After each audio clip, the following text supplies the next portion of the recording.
you see a lot of guys who have come over from the office and the retail and anything else that was some of the multifamily that really wasn't working, the Class A stuff that was not working either.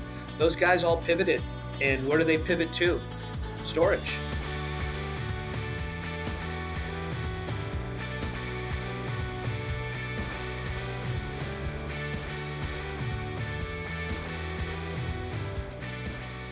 Welcome to the Storage and Beyond Power Hour. I'm your host, Jared Gabaldon. Today, we're getting into a critical conversation about self-storage in an uncertain real estate market with industry vet Tony Ardizzone. Tony brings over 4 decades of experience in self-storage development and investment through his companies like Zone Construction and Legacy Built Storage Investments. He's seen multiple market cycles and has valuable insights on navigating the current commercial real estate landscape for us in the self-storage community. I know I learned a lot, and I hope you do too. Let's get into it. Tony Ardizzone, we are very happy to have you today. Thank you for joining us. And also today we're joined by Rich Saginaw, CEO and president of SteelBlue Building Components.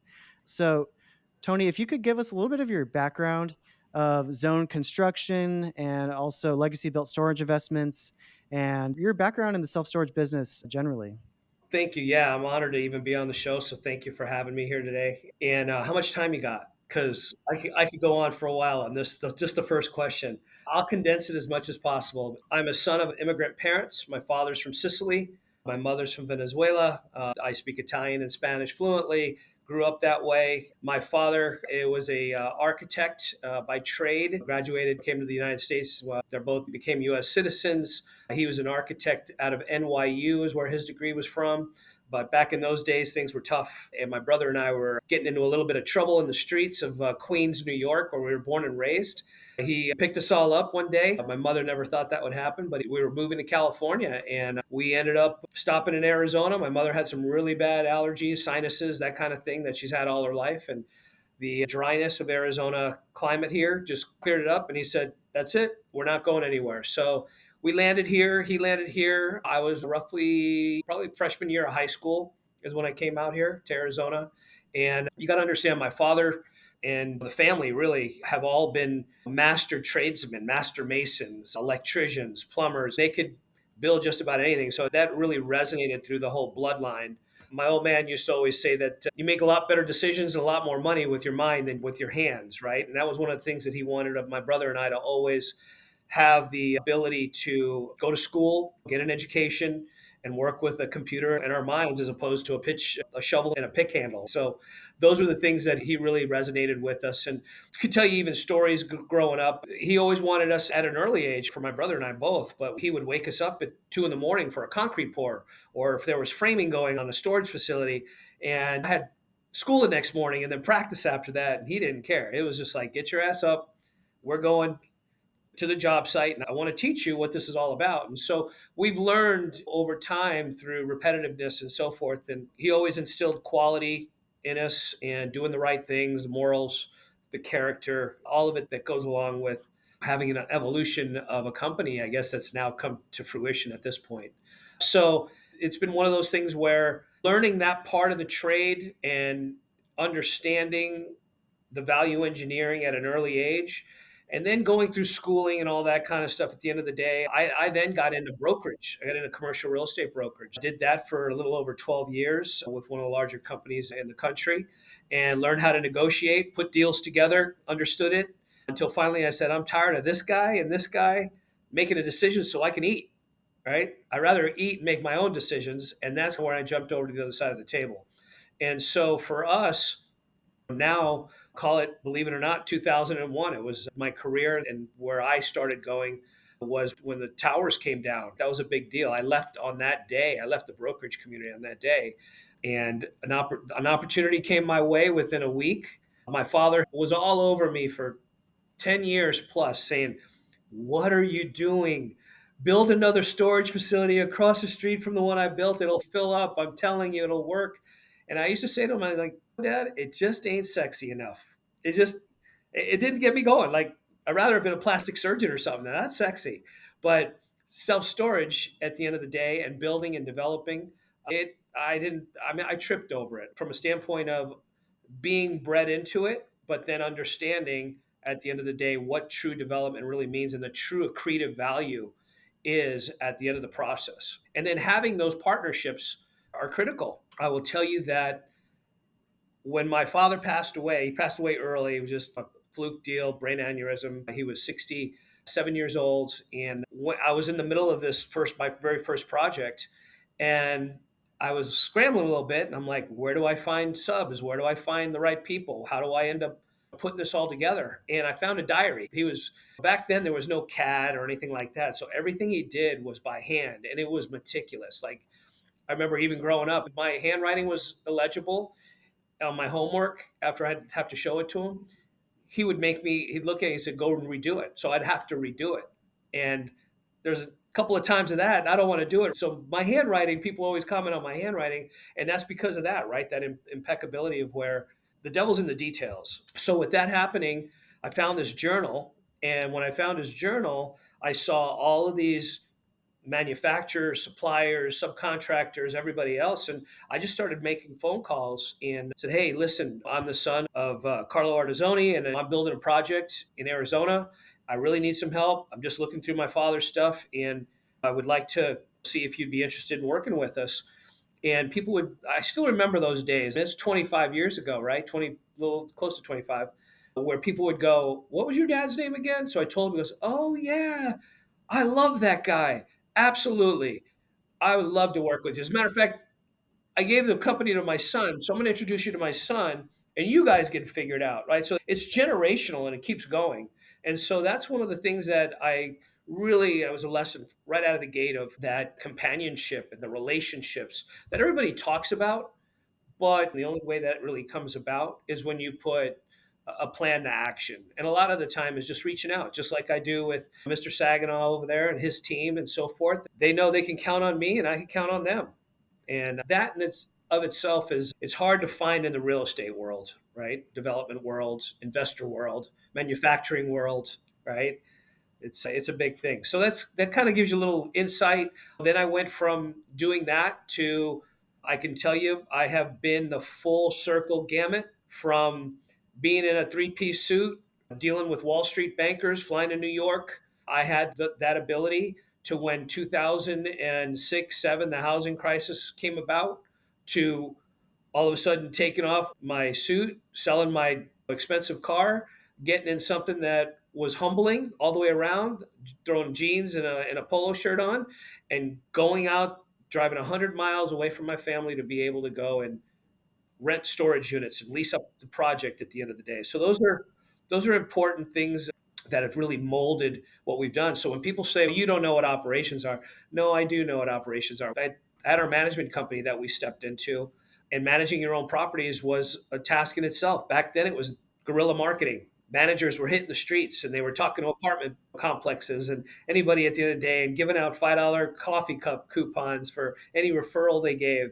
So that's the era I come out of. And it wasn't until somewhere around 2010, 11, actually it was 11, 12, the cell phone became more used than the computer, than the in-place CPU computer at your desk. So once phones took over, that really changed the game. And for guys, small guys at the end of the day, that were building two, three, four of these a year, we couldn't compete. You can't compete with the big boys, the REITs. They're spending anywhere from 80 to $100 million a year on their marketing. And one facility, if you're lucky and it's a good one, you could afford to spend maybe 10 grand a month, maybe. You're never going to be found. You know what I mean? So you'll be the last one on the list. So those are things that I learned at the end of the day. And it was really one of the CEOs of one of the major REITs said to me, we want to manage your properties. And I said, what makes you think you're going to manage my properties better than I'm going to manage them? Because they're mine. You could probably give a damn whether they work or not. And he says, no. He goes, on the contrary. He says, let me ask you a question. He said, let's take the hotel chain Marriott, right? How many Marriotts does Marriott own around the world? Right? Not in the United States, but around the world. Right? Give me a number. Right? So I gave some absurd number. I had no idea. This conversation took place, 15 years ago.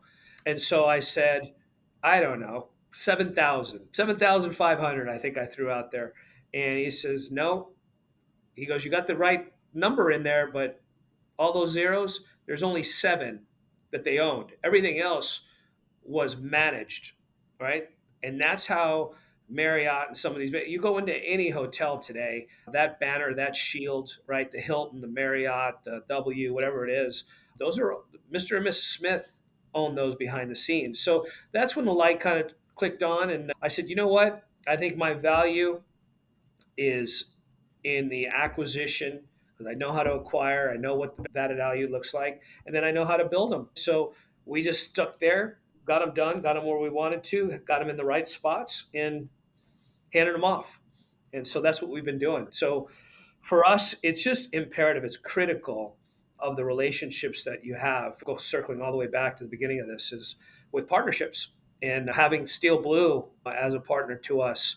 It's a game changer from a lot of different ways, and we'll get into that more here with a couple more questions. But I'm very grateful for all of that. At the end of the day, the things that we've done together, even way back when, and the education you shared with us on how to penetrate a market and get in front of a new customer and do the things that we've been able to do to support our growth.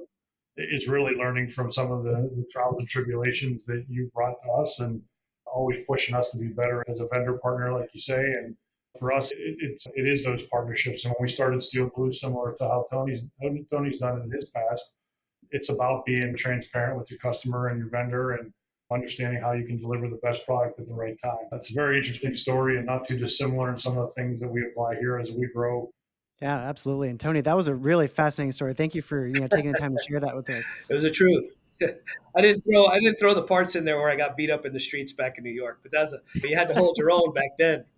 I was going to say, you got to give a beating to take a beating sometimes. That's right. So That's right. That's right.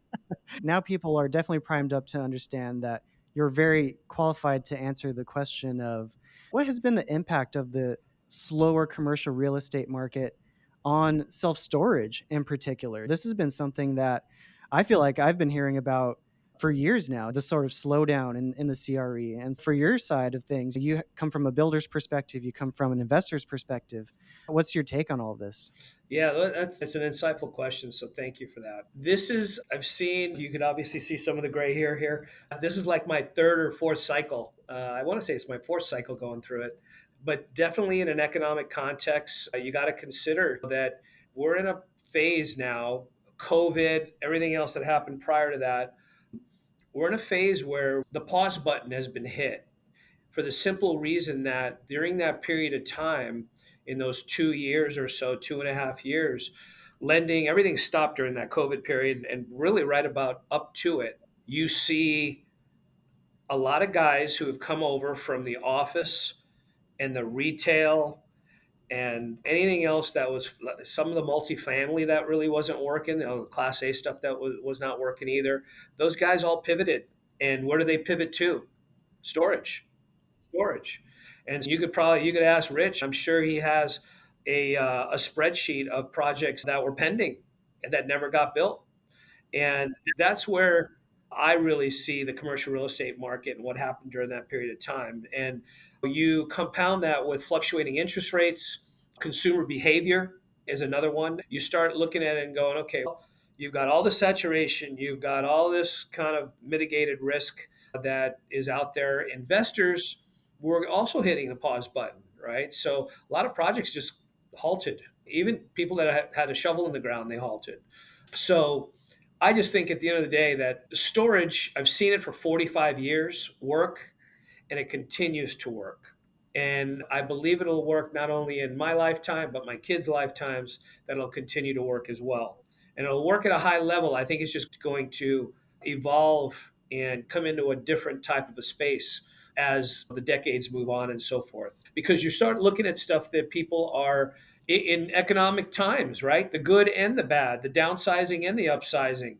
Those are all times and place where storage plays an integral part. I can tell you that when I told you the story earlier about me taking off my three-piece suit and driving 100 miles and working 7 days a week to lease up a property that I had everything invested in at that point, I can tell you that sitting behind a counter, I used to do 100, $200 million deals to be able to get some of my projects funded and scaling that, right? Which is what we were on a path to all of a sudden renting $100 unit. $120 you like I think I had enough skill set to be able to do that. But I come from culturally from a lot more passion, right? I also run very hot. That's another story.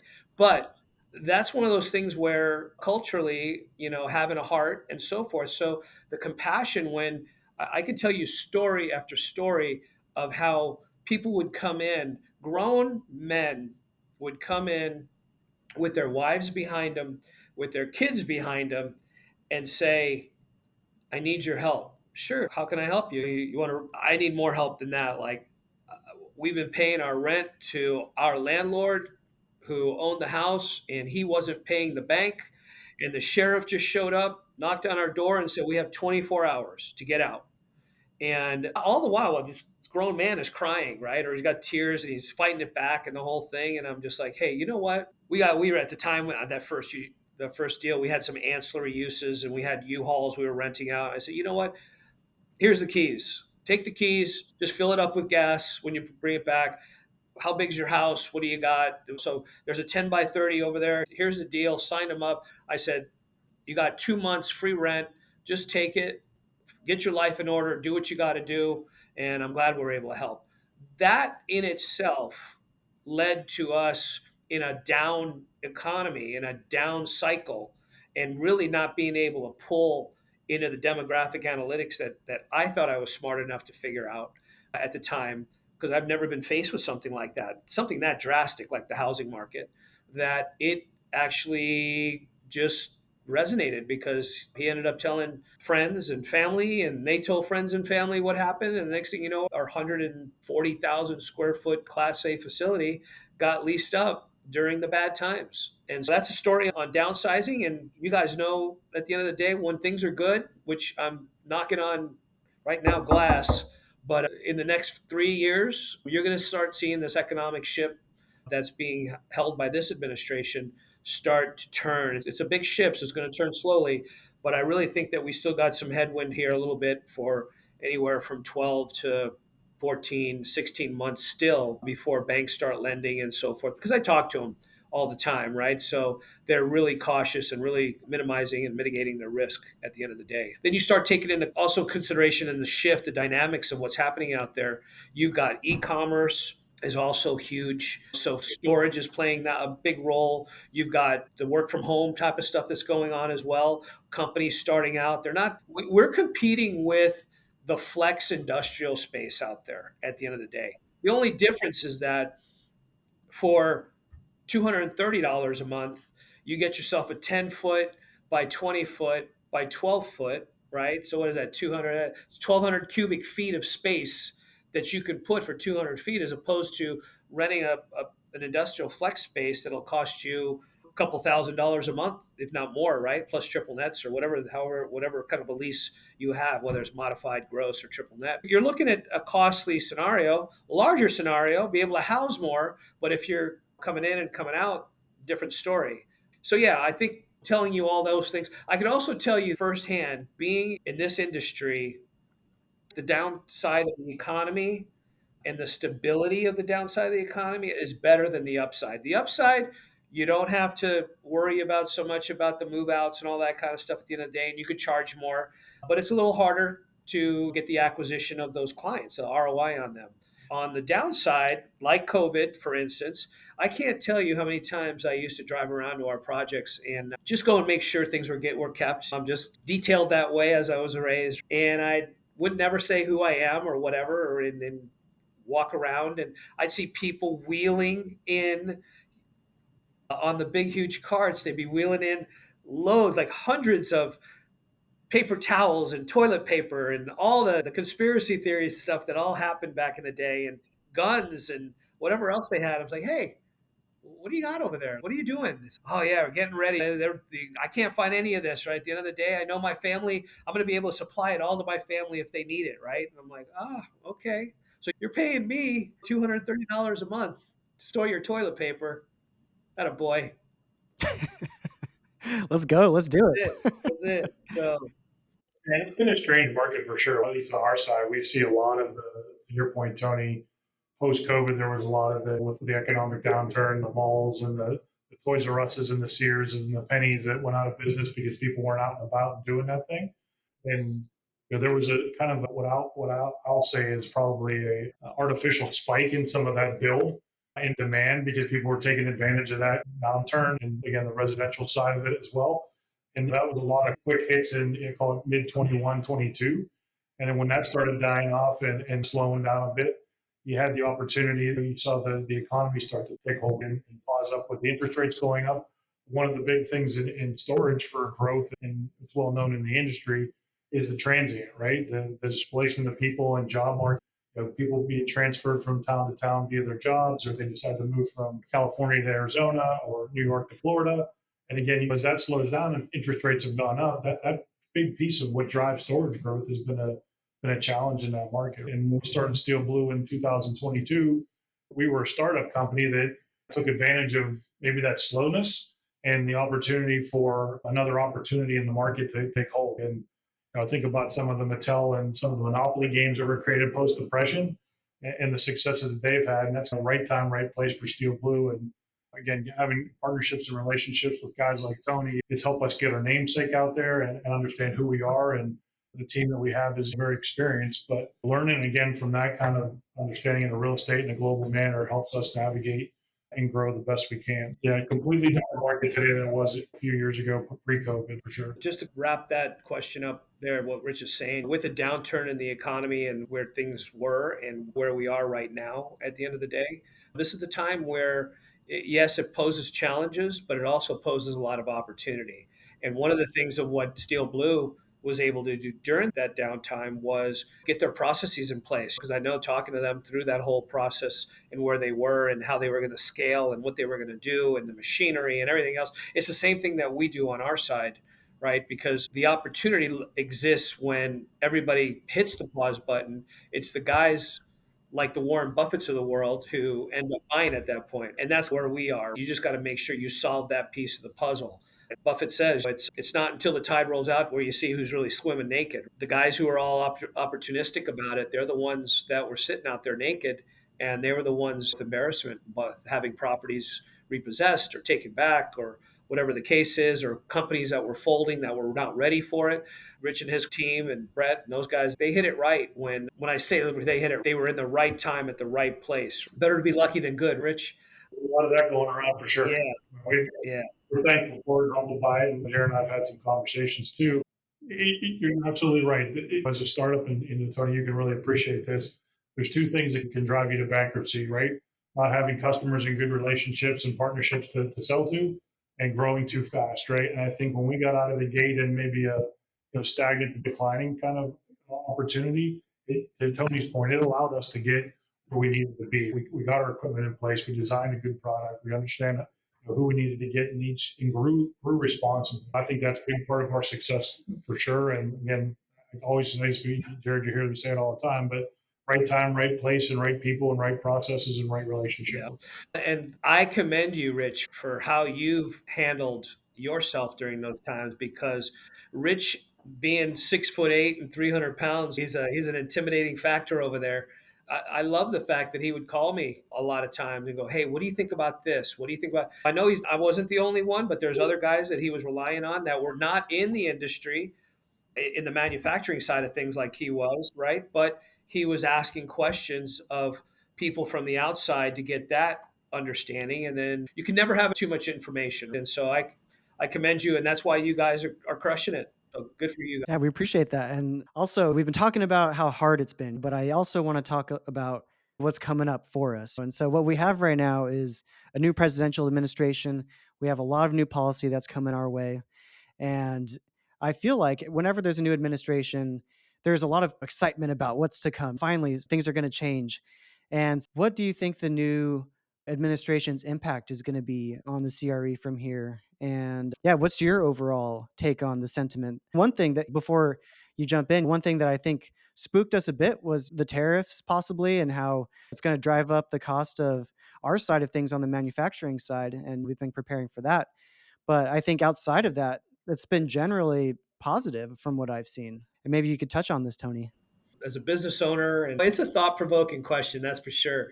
I am excited. It's the first time I've been excited in over a decade, 12 years worth. I've never seen anything happen as fast as it's happening. And it needed to happen fast because there was so much damage done in the last 10 to 12 years of different administrations and what's halted the process in a lot of industry. There's some industry that was great as well. Maybe some government work, things of that nature was all great. But from our standpoint, it was always cautiously optimistic, whether it was the lenders, the investors. But storage has been that resilient class that has a line usually waiting out there, right? There's still a lot of money on the sidelines. It's still robust, right? So I think the storage industry has demonstrated over the years that it can hold its own.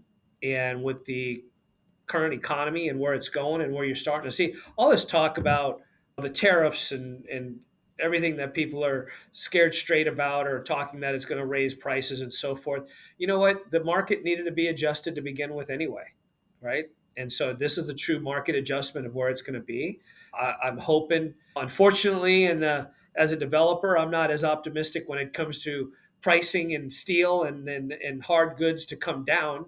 I think lumber is probably the only thing that has come down in the last 4 or 5 years, but storage is not built with lumber, right? So the housing market, things like that, may be able to capitalize on that. But for us, I just think that you've got resiliency in demand. You've got diversification strategies out there that a lot of investors are pivoting to. You've got repurposing of assets within that diversification. You've got people who are saying, you know what, I like storage, but I also like multifamily, or I like industrial, or there's a manufacturing opportunity that I can get into, whatever, that's coming back. So that diversification strategy is critical to the growth of this economy and what's going on out there with investors and with users and operators out there. The growth potential, I just think the growth potential both in storage and in this economy and the way it's going to be treated and the things that are happening out there, I think everybody's going to win. You're going to see a lot of people kicking and screaming at the end of the day, but I truly believe everybody's going to win. And the winning part on both sides will come and play with even sustainability and adaptability of resources, the solar panels, the windows, the glass, the energy efficiencies that we're talking about, right? So all of that's still going to stay in play, most of it, but you just won't see it as a mandated type of a situation. So yes, I'm very positive. I'm excited. And yes, overall, I think you're hearing that a lot from everybody. Things are different. Things are different. And I don't think in Rich's or my lifetime, I've ever seen anything like it at this point in time. It's dynamic for sure. I was talking to my father last night on the phone, and he said, I feel a lot better about where the world's headed today. And I said, it's yet to be seen the dynamic and quickness and pace of play that's happening. Yeah. We had a big discussion just last week internally, and we're talking about the tariffs, and we do buy some stuff foreign, but I think one of the things we just reflected on is 90 to 95% of what we buy is made here in America, and really our vendors are supplied.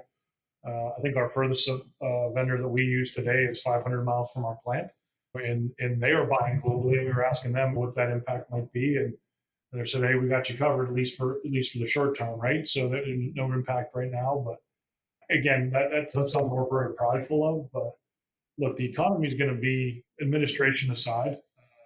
And again, I'm a capitalist and love that too. But look, the economy is going to go where the economy goes, regardless of who's in office, and that's been proven over many years, right? What I'm excited about is the policies and procedures that put it more internal and push it back to the United States and build the confidence of the American people. For me, that when the economy is robust, if storage tends to go, and again, people can buy a home and they can start to move again, and they can see job opportunity. That's grow Tony's side of the business when he's looking to develop, or other developers that are out there, and that grows our business too. So yeah, the economy recovering is certainly a better. And Tony, correct me if I'm wrong, but I think pre-COVID storage typically grew on a 4 to 6 kind of annual CAGR, compound annual growth rate type situation, and it's slowed down since then. But does it ever return there? Time will tell, right? So we're really excited about where we sit and what we're trying to accomplish. And we're really excited with the changes at the top for sure, because we only know that the economic situation will improve as American confidence gets better. And Tony, as an investor yourself, investors are always looking at the positive scenario and the negative scenario because you're always trying to make sure that you got your butt covered either way. On the positive side, I'm just curious of, say things really start to work out from here. Like you're saying, banks are looking at maybe a year from now, that they're start going to be able to start lending more and whatnot. And from say things turn to the right direction, what are the opportunities that you start to see arising in that scenario? And then just on the flip side as well, say things start to stay more challenging like it has been, what are the adaptations that investors, manufacturers, and developers like yourself have to make in either way? Yeah, great question. I'm gonna put it in a couple phases here, but I think what you start to see from the investment standpoint of what they're looking for and then the adaptability of it is truly the flexibility of our space, right? So the increased demand for flexibility of being able to pivot really quickly at the end of the day based on whether it's big box retailers or whether it's like the drugstores right now are all, that's all starting to go out. So it leaves opportunity to do different things and to regentrify neighborhoods and repurpose assets. So the increased demand for flexibility is big in this deal. And then you've got to have the other components too. I've said this before. You have to have strategic partnerships. Those strategic partnerships have to happen with the critical mass that you have in being able to bring this to over the goal line per se. So when it comes time, I can tell you, and this is what one of the reasons why I do backflips whenever I do business with SteelBlue, because I know they're not going to fail me. And look, we all make mistakes. We all have challenges. We all have problems. If I make a phone call to say, hey, guys, your driver just delivered the doors and one of the cases fell off the truck and it damaged some of the doors, it's like, we'll have new doors to you within 48 hours, right? Rather than all the other stuff that most other companies will ask you to do, right? That again is strategic partnership, right? Because there's trust. And for a developer, for a guy like me, or even if I buy an existing asset at the end of the day and I start to add some value to it, there's an interest carry cost that most people don't think about. The dollar's clicking every day, right? So every day that I get rain or I don't have material at the end of the day, it's earth shattering. It could cave you, it could cave a project in. So from an investor standpoint, you've really got to be looking for a sponsor, someone that knows what they're doing at the end of the day. I can't tell you how many deals I see a week right now across the United States. I'm going to tell you that legit 7 to 12 a week for the last 3 quarters straight of properties and guys who have just walked away. They've got it entitled. They spent 2 years, 3 years, 7 years getting a property entitled. And then all of a sudden the rents have moved, the interest rates have moved, the construction costs have moved, all that have moved, right? Which for us, our added advantage is we're not only a development company, but we also telling you a story about my family. We have an integrated construction company, so we build our own projects. So we're saving money for our investors, and we're applying that discounted costs and bringing that back to returns. Those dynamics that go into that are important moving forward. And anybody who's listening to this webinar, find yourself someone that knows what they're doing, not someone who just came out of the retail sector, or maybe there's, I can't tell you how many guys have said, oh, that looks pretty easy. I think I could do that, right? I think I could become a manufacturing door company. Yeah. What's so hard about that? I know what machines you're using, right? But I think you're just going to start seeing also the investment side of it. The other flip side of that is upscale development. This country has been decimated for so long, right? Neighborhoods, communities in major metropolitan areas. And I think slowly you're going to start to see people with a vision and people that can create a vision, especially now with AI, you've got renderings and models and so forth of what it can be. You're going to start seeing those upscale developments becoming more relevant into those neighborhoods, right? Because you're going to sit there and go, there's dilapidated building over there, but all of a sudden there's like this $20 million property over here. It's like, why would they do that? Because it follows, right? It all follows. So urban redevelopment, upscale developments, and then entering into dynamic new markets. I think you're going to start seeing not only because of the saturation and because of everything that's out there, you're not only going to see the major MSAs being targeted. Now you're starting to see guys making it work in the secondary markets and the tertiary markets, right? At the end of the day. So it's becoming a little bit more diverse in a lot of different aspects.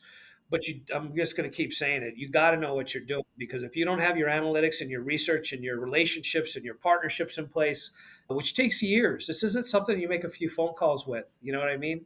It takes years. It takes time. It takes lunches. It takes face to face. It takes dinners. Those are all things that I think is the positive. And then on the downside, again, if you don't know what you're doing, and you think you're smart enough to know what you're doing, and you don't do the little things like Rich has done early on by asking people on the outside, what do you think? I'm not betting on you. It's interesting, Tony, you can talk about that creativity, right? We have some recent customers in going into some of these things. Like we were literally on a visit with a customer, and we walked past their unit twice purposely, and they did it for a reason, right? We just walked past it twice, right? And they blended it in, and inside there was a 15 or 20 unit storage facility, lockers and some swing doors, and again, not the full scale 353 story type place, but it's taking use of those creativity spaces and doing some of the different things Right. and things where people do on college campuses and all these other things that are going on. But again, asking the right questions and doing the right things are, again, getting in front of guys like Tony who are bringing these opportunities to you because they're grinding and investing in a market that's maybe not the best situation. It is definitely a different ecosystem altogether, and it comes right back to what Tony has been saying. It's about having that right partnership and right relationship, and more importantly, that right conversation. Even if you're not sure, you can always learn something from somebody. That's the approach we take, and again, part of our growth has been that being open and humble enough to ask the right questions of the experts that know. Yeah, and what something else that I think that hasn't really been touched on in this question, at least, is that the innovative technology side. I don't know, Rich, are you using AI in any form or anything like that at the end of the day? Because that I think that's AI is not what people believe it to be, like this robust deal, right? I think it's still being worked through. Eventually, it's going to go through the maturation of having that understanding of it being self-learning, but right now it's being fed information, right? How do you see the innovative technology side of it? Because to us, on our side, that's our differentiator, right? We know plugging into our model, I'm going to have to not spend just $100,000 on a security system with the bells and whistles. I may now have to go and spend $200,000 because now I've got the apps and the self-locking doors and the tracking system and everything else that is the technology side of it that people want. And that's what is going to put the next guy out of business if you don't have it. We've been using it's true the advancement of technology and really when you talk about where we enter the process from a project management standpoint and a job site readiness standpoint, some of the conversations our PMs have with Tony's PM, we've used AI right now to record those conversations, and we've actually used them back to say Tony needs this material on site on such and such a day, but it needs to be these pieces, this section, area sequence, and mark for that project. And when we have questions or there's a dispute, we're using that kind of technology to say, hey, no, this is a conversation we had. And it's building that trust and relationship with the partnership we have in building that facility. And to Tony's point, as an investor, the clock's ticking the second they cut that first check for the first piece of steel or first groundbreaking event that they have, right? So for us, Tony's heard me say this probably for the last 5 or 10 years, but our mantra is from PO to CO, right? How do we get that project for those guys, whether developer, GC, what have you, from PO to CO? And we can have tools like in technology and advancement where we can go back and reference those conversations because literally it records line by line. Tony said that this is what he was going to do. Rich said that this is what he's going to do. You start to get that collaborative feel for how a project can really go from start to finish. And long story short, and this is probably dating some of us, but there was a video way back when as a consultant, they would always show us about the 4 hour house. It was built, I believe, in California. It was literally a blank acreage of lot, and they built a house in 4 hours and had everybody moving in from start to finish. And it was literally bulldozed, slab poured, building up, and it was showing how everybody went together and put the plan together. Every single minute, every single part of that 4 hours was all the way down to the sodding of the grass in the front yard. And I think that's something that we look at and make sure that we're asking the right questions. We're making sure that the opportunities are there. And how do we value engineer and get those guys on and off the project? And I think that becomes even more important when you're in a tight market where money is critical, interest rates are piling up. And the second you miss that, not only to Tony's point earlier, do you lose some credibility, but it's something we are very prideful in and making sure that we get our guys on the site. Yeah, and just to finish up on the AI conversation too, the cool thing about it is we're really dealing with the dumbest version of AI. The absolute worst version of AI is right now, and it's still pretty darn useful. It really So is. for me, I'm really excited to see what it really turns into from here on out. It's growing exponentially and how smart it is. Yep. And so as we're like closing up this conversation, Tony, I would really Love to pick your brain on just what's that piece of advice you're giving everybody right now? You find yourself, you're on the phones, you're talking to everybody. And what is the piece of advice you find yourself giving to people about the CRE market right now? Wow, that's a thought provoking question. My information's worth about 2 cents and it's free, just about. But I would say that what I tell most people at the end of the day is stay in your lane, stay in your box. If you really don't know what it's all about, then seriously take the time and effort to do two things, and that's research and understand the analytics. If you can't do those two things, you're doomed, and you're going to doom your family, you're going to doom your investments, you're going to doom a lot of things at the end of the day, where your health, where you will have some heartburn. There's a lot of time and effort that goes into buying a property. There's a lot of time and effort goes into developing a property, and there's a lot of time and effort that goes into researching on whether it's going to be a good property or not. And you got to know, that was one of the things that my old man used to say, is the best deal you're going to do is a deal you don't do, because there's so many deals out there and there's so many opportunities out there. So pick the best one based on your analytics. We've got a secret sauce that I've had for the last 45 years. I won't share it because that's my secret sauce. It's like my Sunday sauce, right? With a little pasta and some meatballs and the whole thing. It's a sweet sauce, and that sauce has to do with analytics and has to do with demographics and what has worked for us in 45 years. I don't want to pat ourselves on the back because a lot of this started with my father and that first generation of him doing it. But in 45 years, knock on glass, we've never had a failing project. We should be in the Hall of Fame for development of not having a bad project in 45 years. But that all goes into knowing your market. And look, you're going to get lucky. A lot of people get lucky. The harder you work, the luckier you get. You're going to get lucky, but then there's going to be times where you're going to be stressing, right? And you need to understand how to be able to pivot and how to be able to enhance where you're at on this deal. And I just think that the two biggest things that market research, analytics, understanding what you're really going after. Because truly, even if you're opening up a pizza shop, I'll use a pizza shop, you want to know at the end of the day, how much can you charge for that slice of pizza?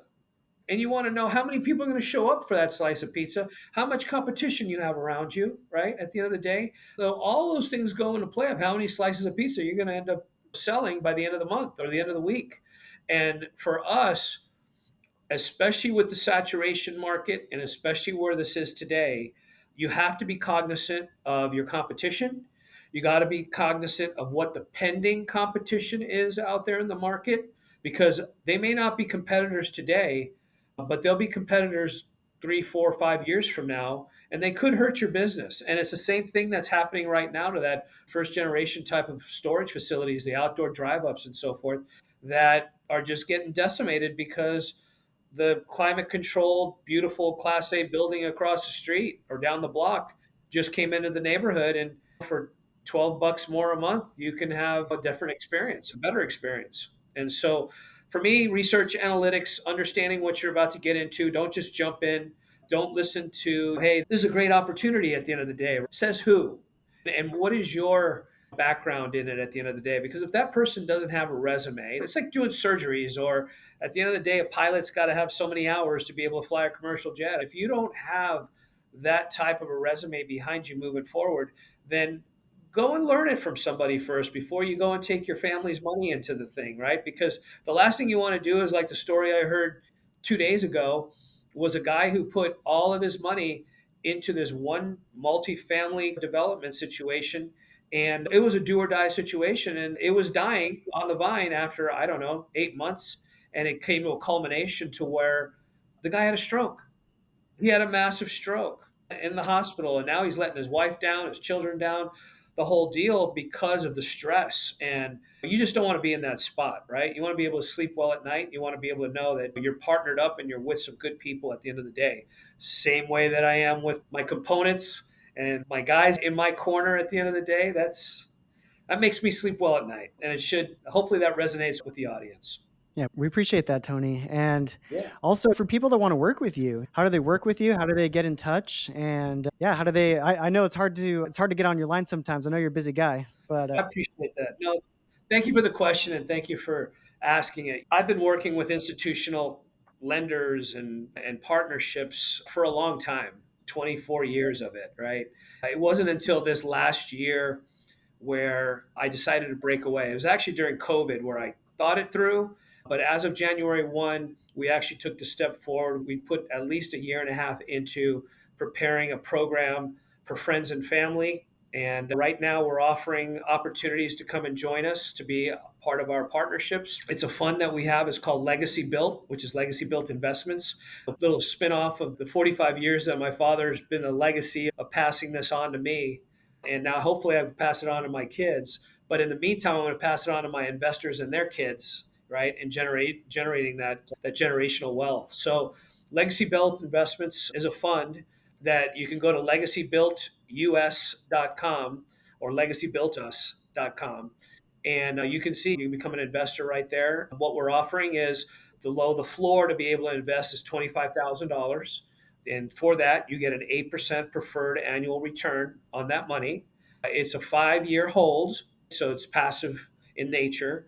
And then you get the ups, right? At the end of the day, which means when we sell the project in 5 years, if we triple it, quadruple it, whatever it is, at 25 grand, you get your 25 grand plus your 8%. Or better yet, if you're putting in $100,000, you get 10%. That's the next threshold. It's only two thresholds, 8 and 10. So if you put in 100, you get your 10 grand back per year, you get your money back, and then whatever the ups is on that. So we're projecting high multiples over a track record that we can show. There's never been anything in our 45-year history that we've never had at least a minimum 2 to 2.5x multiple on our projects. So we're expecting it to be a lot better. So thank you for asking that. We're having a lot of success. We just kicked it off January 1st. Our pipeline right now is a little over 100 million that we've got going, and everything that we're looking into with the matter of fact, Rich, this could be a call for later, right? Let's just see what the pipeline's looking like. But we've got some big projects that are coming up, and we've got some dynamic projects of where we're really what we were talking about in this webinar is we're capitalizing on the flexibility and the pivots that are happening in the real estate market right now. So we're repurposing some assets that are going to be quicker to move to market, as well as being able to find some decent acquisitions where we've got a value added play with some expansion land or boat and RV and so forth that comes along with it. Yeah, legacybuiltus.com or call our office at 480-719-3000. And I'd be happy to talk to you guys. I sound like a car salesman. I'm sorry about that. But I've never done this before. Usually it's been one or two phone calls, right? So yeah, but I'm enjoying it. I'm enjoying talking to people. And every investor that we have, we've done phenomenal since January 1st. So what's today? The 7th? Yeah, we're 37 days in and we're well over 7 million bucks so far and just people giving us small increments of money and so forth. And I treat everybody's dollar like it's our own, and I put my own money into it too. So I got skin in the game. So that's the key. I'm not like all the rest of them who are. I hate to use the word Ponzi scheme, but it's not that. Every single dollar goes into bricks and mortar at the end of the day, or into a real estate asset. But yeah, thank you, Jared. Yeah, Tony, congratulations on all of the success and wishing you much more in the future as well. And also thank you for the partnership that you've had with us here at SteelBlue. We deeply appreciate your partnership and thank you for your insights today. Also, Rich Saginaw, thank you for joining us as well.